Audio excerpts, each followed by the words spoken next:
여러분 안녕하십시오. 이신건입니다. 오늘은 조금 특별한 내용으로 여러분 앞에 섰습니다. 제목은 이찬수 목사님께 묻습니다. 옆뒤 배경에도 나오지만 동성애에 관한 찬반 논쟁도 교회에서 뜨겁고요. 그래서 제가 며칠 전에 이 부분에 관해서도 특히 허효 교수님이 쓰신 책 동성애는 죄인가라는 책 내용의 중요한 부분을 6차례 제가 요약해서 설명해 드렸는데요. 차별금지법의 문제가 아직도 지금 우리 한국 정치뿐만 아니라 한국 교계에도 큰 문제가 되었는데, 찬수 목사님께서 며칠 전에 우연히 제가 페이북을 통해서 공유된 신문 기독일보를 통해서 찬수 목사님이 차별금지법에 우려 표명했다는 기사를 보았습니다. 2020년 6월 8일에 기독일보 신문인데 아마 이분이 7일 날에 설교 강단에서 이런 얘기를 하셨나 봐요. 이 목사는 전 교회적으로 기도 제목 하나를 드리고 싶다. 지금 저도 그렇고 많은 분들이 차별금지법 문제로 진짜 걱정을 많이 하고 있다며 기도해야 한다. 차별하지 말자는데 이가 뭐가 나쁘냐고 말할 수 있다. 그렇죠. 그걸 누가 반대하나. 그런데 미국을 가만히 보니까 차별금지법 안에 독소적인 몇 개가 들어있는데 이게 엄청난 종교 탄압이 될 위험이 있더라는 것이라고 했다. 그래서 차별금지법 안에 독소 조항들을 없애지 않으면 안 된다고 기도하고 있는 것이다. 많은 분들이 이것 때문에 수고하고 계신다며, 왜 차별금지법이 통과되면 자칫 잘못하면 이제는 설교 시간에 동성애가 죄다. 이런 이야기를 꺼내면 이게 실정법을 위반하게 되는 것이다. 교회에서 그런 것 함부로 이야기 못하게 된다. 죄에 대한 설교가 이제 어려워질 때가 오는 것이라고 했다. 이어 이 교회가 얼마 전 설립한 기독교 성률류 연구소가 최근 번역해 소개한 책 우리 자녀 성경적 성교육 시리즈를 언급한 이 목사는 미국에서 나온 책을 번역한 것이라며, 이 책을 보면서 마음이 아픈 것이 뭐냐면 4단계라고 할 수 있는 중학생 책에 이런 대목이 나온다. 사람들은 게이가 된 것이 자신의 선택이 아니었다고 말해. 어느 정도는 옳은 말이기도 해. 애매하게 지금 표현하고 있다. 또 이런 내용도 있다. 왜 어떤 사람들은 게이가 되었을까? 학자들은 동성애의 명확한 원인에 대해서는 일치된 의견을 보이지 못하지만 유전학과 어린 시절의 환경적 요인들 사이에 복잡한 상호작용이 있었다는 사실에는 대체로 동의해 라고 했다. 찬수 목사는 왜 이렇게 애매하게 표현했을까? 차별금지법이 통과된 미국에서 이런 책을 쓸 때 보수적 교단에서 만든 책인데 이렇게 애매하게 표현하지 않으면 안 되는 그 고충이 너무 와 닿는 것이라며, 이런 맥락을 모르고 이 책을 그대로 다 인용하면 자칫 자녀들에게 자칫 잘못하면 독을 먹이게 되는 것이라고 했다. 그래서 성경은 동성애를 죄라고 말하고 있기 때문에 우리는 성경의 기준으로 분명히 가르쳐야 한다. 애매하게 말하면 안 된다. 성윤리 연구소를 만들어 하고 싶은 건 분명하게 성경적인 가치관으로 세우자는 것이라며, 단 동성애자들 미워하지 말라는 주님의 사랑의 정신도 균형을 갖추자는 것이라고 했다. 그리고 이 목사는 특히 저는 동성애는 타고난 게 아니라고 믿는 사람이다. 이게 제 신앙 고백이라며, 저와 생각이 다른 사람이 저를 비난하신다면 어쩔 수 없다. 이게 내 신앙 고백이기 때문이라고 했다. 아울러 동성애는 타고난 게 아니라고 믿기 때문에 이 책에서 애매하게 어느 정도 옳은 말이기도 해. 이게 용납이 안 된다고 했다. 이렇게 보도하고 있는데요. 2018년 10월에 뉴스 엔조이의 기사를 본 적이 있어서 다시 제가 그 기사를 여기서 인용합니다. 동성애를 죄라고 설교하면 잡혀간다. 차별금지법의 진실이라는 제목인데요. 뉴스 엔조이 이은혜 기자, 한국교회 반동성애 운동 진영은 이 주장을 10년 넘게 반복해왔다. 목사와 교인들은 사실 여부를 확인하지 않고 이 주장을 그냥 믿었다. 2007년 법무부가 차별금지법을 제정을 추진했을 때부터 2013년 마지막 차별금지법 제정 시도가 있었을 때까지 한국교회는 매번 차별금지법 제정을 가장 강력하게 반대했다. 이 주장은 그동안 반동성애 진영이 유포한 것 중 가장 명백한 가짜뉴스다. 이 가짜뉴스는 차별금지법뿐 아니라 각 지방교육청이 학생인권 조례를 제정하고 지방단체, 자치단체가 조례를 신설한다고 말할 때마다 인권조례가 통과되면 안 된다. 동성애를 죄라고 하면 처벌받는다는 말로 둔갑했다. 이 말을 믿은 기독교인들은 여러 차례 인권조례 제정도 무산시켰다. 차별금지법에는 징역형이 있긴 하지만 동성애가 죄라고 설교하면 처벌받는 게 아니다. 한 감호가 예로 든 것처럼 2013년 최원식 의원이 발의한 차별금지법에서 징역 및 벌금 부분을 보자. 제46조 벌칙에는 제46조를 위반하여 불이익 조치를 한 경우에는 2년 이하의 징역 또는 1,000만 원 이하의 벌금에 처한다는 조문이 있다. 이 조항은 단순히 차별 및 혐오 발언을 했다고 해서 형벌을 준다는 게 아니다. 제45조는 불이익 조치 및 차별의 금지다. 여기서 말하는 불이익 조치는 차별이 발생했다고 주장하는 피해자가 가해자에게 문제를 제기했을 때 그 문제 제기를 이유로 가해자가 피해자에게 또다시 불이익을 주면 안 된다는 내용이다. 만약 이를 어기고 가해자에게 불리한 증언을 했다는 이유로 불이익을 줄 경우 46조에 의해 처벌받게 되는 것이다. 그동안 한국에서 발의된 차별금지법은 표현을 처벌하는 법이 아니다.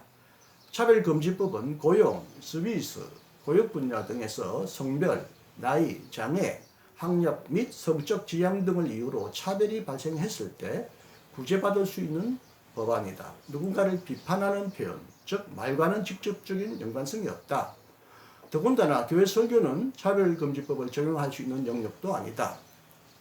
사실 뉴스 엔조이는 반동성애 진영의 이런 주장이 가짜 뉴스라고 수차례 지적해왔다. 하지만 이런 보도 후에도 한겨레가 가짜 뉴스 유통 채널로 지목한 유튜브 반동성애 전문 채널 KHTV를 비롯한 여러 반동성애 집단은 오히려 뉴스 엔조이와 기자가 가짜 뉴스를 만들어 한국교회를 현혹하고 있다는 게시물을 제작해 유포했다. 에스더 기도운동본부 이용희 대표를 비롯한 한가모 일부 인사는 한쪽 눈을 감은 채 이 같은 거짓 주장을 반복해왔다. 최근 길원평 교수가 국가인권정책기본계획 NAP, NAP 반대의 사활을 건 것도 이것이 결국 차별금지법 제정으로 이어질 것이고 그렇게 되면 동성애를 비판할 수 없게 될 것이라는 논리다. 10여 년 전부터 계속된 거짓말은 지금도 유력 인사 입과 고개 언론을 통해 재상산되어 기독교인들의 채팅방에 돌아다니고 있다. 차별금지법은 표현을 처벌하는 것이 아니라 불이익을 줄 때 처벌한다고 되어 있는데 계속 동성애는 죄다라고 말만 하면 설교만 하면 처벌된다는 이런 얘기가 계속 가짜 뉴스로 떠돌고 있다는 뉴스 보도의 기사인데요. 이런 상당히 지금은 상식화한 상식을 이 내용을 아니 이한수 목사님과 같은 분이 몰랐는지 누가 잘못된 정보를 알려주었는지 설교하면 동성애가 죄다라고 설교할 수 없게 되었다. 그렇게 되면 우리는 처벌받는다. 이런 얘기를 계속 당신의 입에서 올려서 설교 강단에서 많은 사람들에게 이걸 공표한단 말이에요. 그래서 저는 이제 존경하는 이찬수 목사님께 묻습니다라는 제목으로 오늘 공개 질의를 드립니다. 이분이 이 질의에 대하여 대답을 하실지 안 하실지 안 하실 확률이 크지만 하신다면 매우 고맙겠습니다.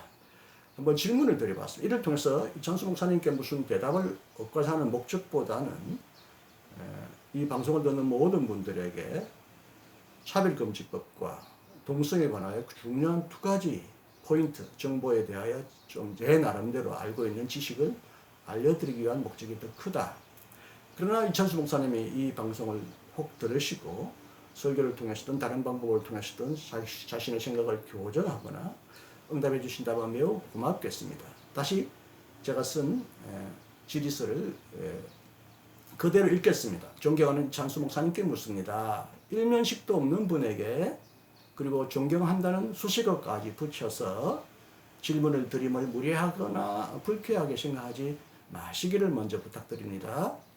인터넷과 책과 매체를 통해 저를 이미 알고 계시는지는 몰라도 저는 기독교에 대한 성결교회에 소속한 목사로서 2018년 여름 학기까지 서울신학개혁교회에서 조직신학을 가르쳤던 이신근이라는 신학자입니다. 목사님을 가까이에서 뵌 적은 없지만 여러 매체를 통해 목사님을 자주 바라보고 있었습니다. 제가 목사님을 존경한다고 말한 것은 허례나 아부가 아니라 목사님의 설교와 목회로 인해 존경심이 저절로 우러나왔기 때문입니다. 목사님의 설교는 신학적으로 균형이 잡힌 탁월한 설교임을 느꼈고 최근에는 코로나 바이러스로 인해 큰 고통을 받는 작은 교회를 돕기 위해 애쓰시는 모습에서도 큰 감동을 받았습니다.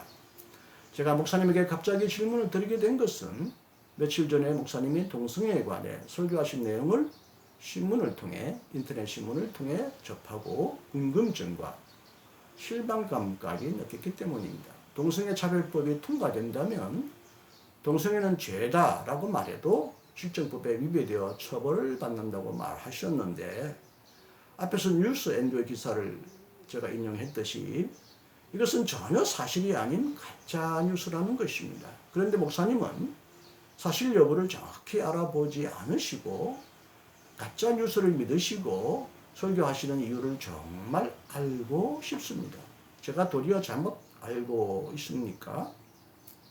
그리고 이 목사님은 동성애는 타고난 것이 아니라고 믿는다. 이것은 나의 신앙 고백이다 라고 말하셨는데 이 부분에서는 매우 의아한 느낌을 받았습니다. 동성애가 선천적인지 여부를 떠나서 이 문제는 과학, 특히 생물학이나 유전학 등이 풀어야 할 실증적 학문 영역에 속한 것이지 결코 믿고 안 믿는 신앙의 영역에 속한 것이 아닙니다. 그런데 왜 목사님은 이를 신앙 고백이라고 말하십니까? 과학과 신앙 간에는 경계선이 전혀 없다는 말입니까? 그런데 목사님은 쥐동설에 대해서도 이를 사실로 안다고 말하지 아니하시고 쥐동설을 믿는다라고 신앙 고백을 하십니까? 동성애가 선천적이지 않다는 주장은 어떤 정보를 통해 확인하셨습니까? 이것이 정확한 정보라고 생각하십니까? 비록 동성애가 후천적이라고 해도 후천적인 것은 모두 다 나쁜 것이고 죄가 되는 것입니까? 목사님이 대형교회를 담임하시기 때문에 성도들이 시험에 들지 않도록 매우 조심하실 거라고 생각합니다. 바울의 말처럼 사실 여부보다는 성도들이 시험과 상처를 받지 않게 하는 것이 더 중요할 수도 있습니다. 그러나 다수의 사람들을 실망시키지 않기 위해 소수의 사람들은 충분히 헤아리지 않아도 좋겠습니까? 세상 사람들과 기독교인들조차 한국교회에 대해 크게 실망하고 점점 더 많은 성도들이 교회를 떠나는 현실에서 다수의 오해와 비난 때문에 남몰래 울고 절망할 소수자들과 약자들의 슬픔을 전혀 고려하지 않아도 좋겠습니까? 목사님이 저의 질문에 응답하실 의무는 없으며 여러 일로 바쁘시기 때문에 질문에 응답하지 않을 수도 있을 것입니다. 단지 한국에서 존경받는 목사님이 혹시 잘못 판단하시고 잘못 설교하심으로써 수많은 사람들까지 잘못 생각하고 잘못 행동할까 걱정해서 드리는 질문이며 교회를 사랑하는 사람으로서 교회의 미래를 걱정해서 드리는 질문이라는 점을 꼭 알아주시기를 부탁드립니다. 목사님께 개인적으로 질문할 수 없어서 공개적으로 질문할 수밖에 없음을 너그러이 이해하시기를 바랍니다. 목사님은 이미 영향력이 큰 공인이 되셨기 때문에 공개적으로 질문하는 것이 유익하다는 저의 판단을 고려해 주시기를 바랍니다. 목사님이 동성애에 관한 견해를 설교를 통해 밝히셨기 때문에 제 질문에 대해서도 설교를 통해 대답해 주신다면 대단히 기쁘고 감사할 것입니다. 교파와 나이와 견해와 직분 등의 차이를 넘어서 우리는 이미 그리스도 안에서 여전히 한 지체입니다. 동성애라는 중요하고 매우 뜨거운 문제를 함께 풀어갈 수만 있다면 이것은 얼마나 아름답고 바람직한 일이겠습니까? 아래에는 동성애는 죄인가라는 제목으로 허호익 박사님이 쓰신 책과 제가 이를 6차례 해설한 방송 내용이 들어있습니다. 바쁘신 중에도 꼭 참조하셔서 현명한 판단을 위해 도움을 받을 수 있기를 간절히 바랍니다. 감사합니다. 오늘도 주님 안에서 행복하십시오. 2010년 6월 10일 이신근 드림. 동성애는 죄인가라는 이 책, 색깔이 빨갛게 되어서 더 눈에 잘 띄는데요. 호익 박사님이 쓰신 이 책을 이찬수 목사님이 가능하면 보실 수 있다면 큰 도움이 될 거라고 권해드리고요. 또 이 책을 못 읽으시면 제가 이 책의 가장 중요한 부분, 성경의 본문에 대한 어떤 본문 비평적인 재검토를 한 내용을 제가 6개로 추려서 1, 2, 3, 4, 5, 6 인터넷 방송을 했습니다. 유튜브에 찾아가 보시면 보실 수 있을 것입니다. 이신근 TV.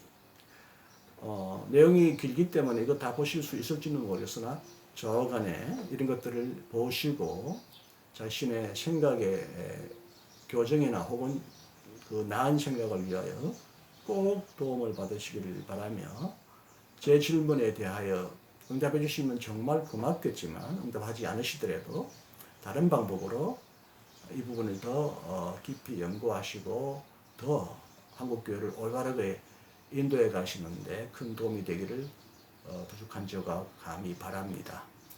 오늘도 주님 안에서 행복하시고 이 방송을 들은 모든 분들 우리가 판단을 하더라도 사실 여부를 정확하게 확인하고 충분히 공부한 후에 판단하는 그런 훈련을 꼭 가졌으면 좋겠다라는 권면까지 드립니다. 더위가 가까이 옵니다. 아직도 코로나가 가시지 않았습니다. 여러분 건강하시고 행복하십시오. 특히 이 문제에 관하여 여러분도 현명한 판단과 행동을 하실 수 있도록 작은 도움이 되기를 진심으로 바랍니다. 안녕히 계십시오. 감사합니다.